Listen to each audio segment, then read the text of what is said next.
Maya was an engineer who spent most of her time behind a computer screen. She loved design, innovation, and creative problem-solving. Yet something inside her had grown quiet over the years. Her job required precision but not imagination.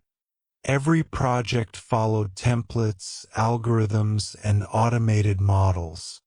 One afternoon, while walking through her city's innovation district, she noticed a glass building buzzing with life.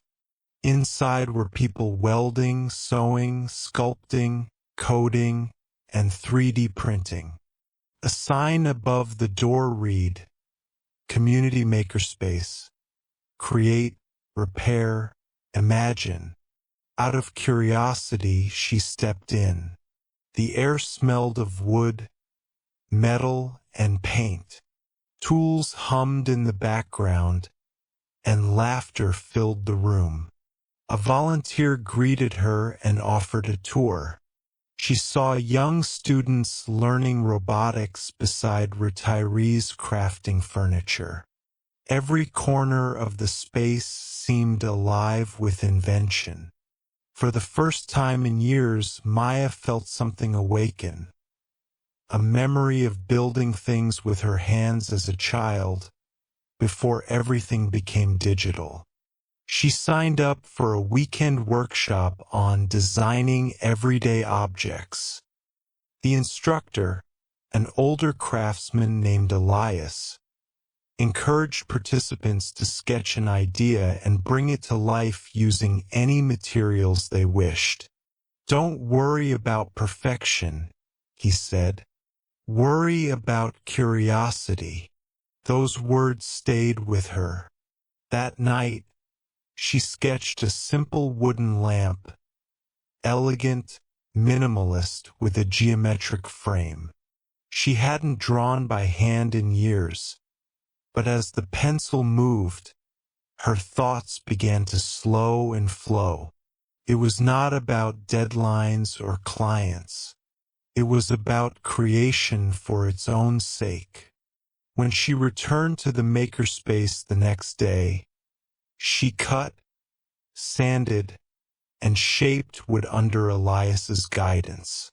Each action demanded patience and attention, qualities she had forgotten to practice. Her mind, often filled with noise from emails and meetings, became clear.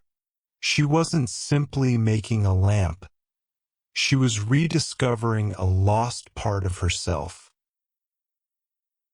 Over the next weeks, Maya returned to the makerspace every evening.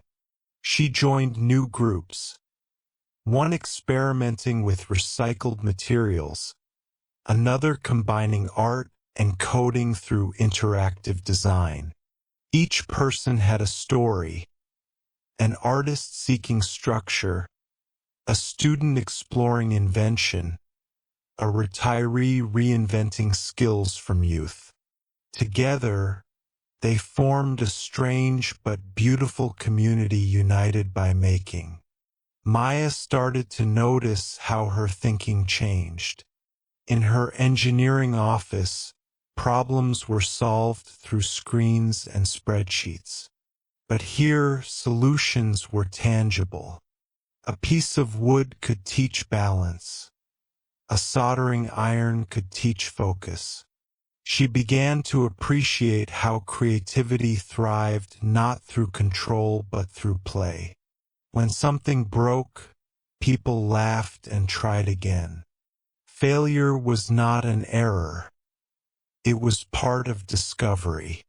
Elias, her mentor, often reminded her that human hands remember more than the brain admits. "Every movement tells a story," he said. "When you make something real, you bring invisible knowledge to life."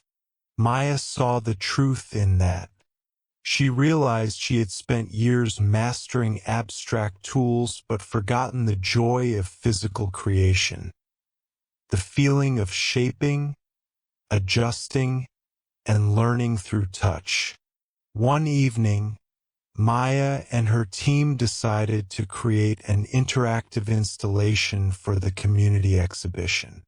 They built a memory table, a wooden surface embedded with sensors that lit up when touched, revealing recordings of people sharing memories of something they once built or repaired. As she wired the circuits, Maya realized how symbolic the project was. Technology and craftsmanship were no longer separate worlds. They complemented each other. Months passed, and the Makerspace became Maya's second home. What had started as curiosity grew into a mission. She began teaching a small workshop on creative prototyping, showing others how to merge traditional craft with digital design.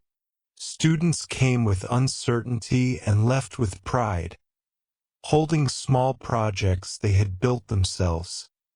A lamp, a small robot, a bracelet carved from wood. Maya realized that the act of making gave people confidence and connection. One afternoon, she found Elias working quietly on an old typewriter. When she asked what he was doing, he smiled. "Repairing memory," he said. "Machines are just extensions of our stories. When we fix them, we remember who we are." That thought stayed with her. The Makerspace wasn't just about tools or technology. It was about reclaiming agency in a world of automation. It reminded people that progress doesn't mean forgetting how to create. Maya's lamp, the one she built on her first day, still sat on her desk at home. Whenever she turned it on, she felt a spark of the same energy she had found that day. A quiet reminder that creativity begins with touch and curiosity. She began writing about her experiences, publishing articles on how hands-on learning could restore innovation in the digital era. Her words inspired others to step away from screens and rediscover the power of making something real. As she looked around the bustling makerspace, children learning to 3D print, elders teaching woodworking, artists experimenting with light, Maya realized she had found something larger than herself. It wasn't just about skill or craft. It was about community, purpose, and humanity. The world didn't need fewer machines. It needed more makers.